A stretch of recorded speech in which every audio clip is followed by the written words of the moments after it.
Zimbabwe has had many popular criminals. There have been white-collar criminals like Samson Paweni, but this has not been as popular as the other thieves like my man, Uncle Dave, very popular in Mashonaland and Central Province, who at one time in the 70s stole a whole bus and kept it at his village. There are also others like Cold Storage, Oro, the Chidumas, the Chowcase, and the Masendecates in their famous escapades. But one person who beats all these thieves was Aiden Diggden.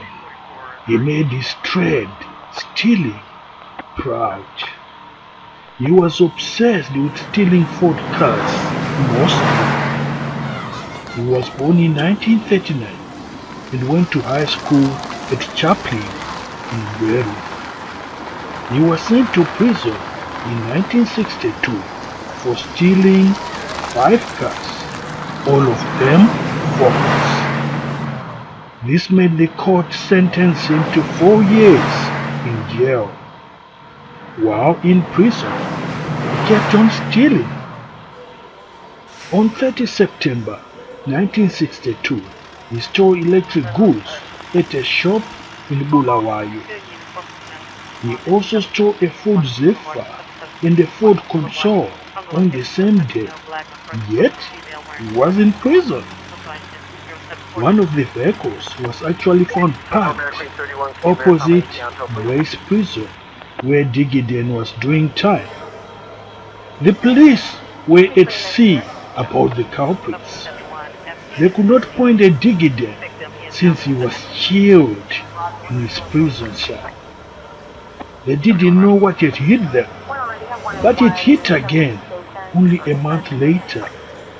A cabs building in Bulawayo's northern suburb was struck. A large safe was stolen. Again, the Ford Zephyr and the Ford Console was stolen. The safe was however discovered unopened in a farming area. Maybe the thieves having run away fearing to be captured. One of the stolen cars, a Ford Console, was again found parked opposite Diggden's prison. 2 days later, there was an attempt by robbers to steal $32,000 being transported by railways, but they failed and fled. The cops found yet another stolen Ford next to the Mpopoma siding, and as per previous escapades, another Ford was found near the Grey Street prison where Diggden was incarcerated. The police interrogated 2 fellow cellmates of Diggden, who confessed that they had smooth-talked the prison guard to allow them to go in and out of the prison. The police also did a search of his cell and discovered an assortment of tools used for their crime errands. Diggden realized that he would be in danger of the added crimes on trial, and so decided to do a prison break. He convinced other prisoners to do a mass breakout. They did, but others, including his 2 cellmates, chickened out without going far. Diggden made good his escape and was not to be heard of again until 1965. He was now in South Africa and used different names there. He continued stealing, but pretended to be a car salesman during the day and went to his favorite pastime at night, moonlighting. He also went into sports, trampoline, and even won the South African trampoline title. He had become an idol of the local gymnastic community. His new name had become Colin Nicholas Trouter. He was again arrested for car theft, but escaped from a jail in Johannesburg before he went for trial. When he left South Africa, he actually had 50 known cases of car theft. He re-entered Zimbabwe, which was still RHODESIA then, in 1966. He used the Forbes border post and had a British passport together with his friend. They pretended to be on transit to Zambia. When they arrived in Salisbury, which is now known as Harare, they stole an unusual thing, a Mini Cooper car. They went to Cape's branch in Melbourne and using a toy gun held up the teller. They got away with $1,750.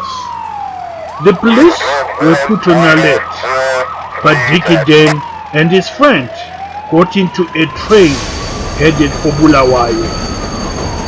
They checked at a hotel using new names.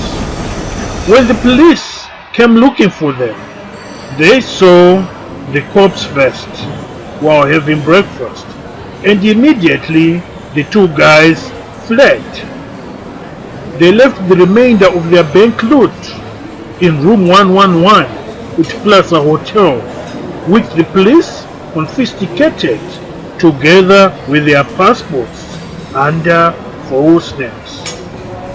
This made the police get convinced that Diggden was back and he had to be on their radar. A nationwide manhunt was launched, but the two could not be found. In fact, they had crossed over to Zambia, where they were arrested for car theft and sentenced to 3 years in jail. Diggden was also found with a hacksaw blade, which he intended to use to make good his escape from the Zambian jail he was in. He was again charged with attempted escape at the Zambian High Court on 9 September 1966. But during the court proceedings, Diggden did the unthinkable. He sprinted out of the court and vanished into thin air. He was, however, arrested by some detectives when he arrived in Bulawayo 2 days later. He was sentenced to 13 years in jail. This time, he was transferred to Salisbury Maximum Prison, now known as Harare Maximum Prison. He told the prison officers that nothing could stop him from escaping if he wanted to. He did that. A year after his capture, on 31 January 1968, at 3:45 in the evening, Diggden again escaped from this prison using a master key of the maximum security section and trapdoor key he had stolen, together with some civilian clothes and some stolen towels which he had stolen with his friend, and they used these as a ladder. Diggden fled, but only after making sure he had assisted his friend. His friend had fallen down and broken his leg. Diggden took him to the chapel and left him there when he was sure he was comfortable. He went to one of the prison trucks and hid there. He was driven out of the prison while hiding between the body and the chassis of the prison truck.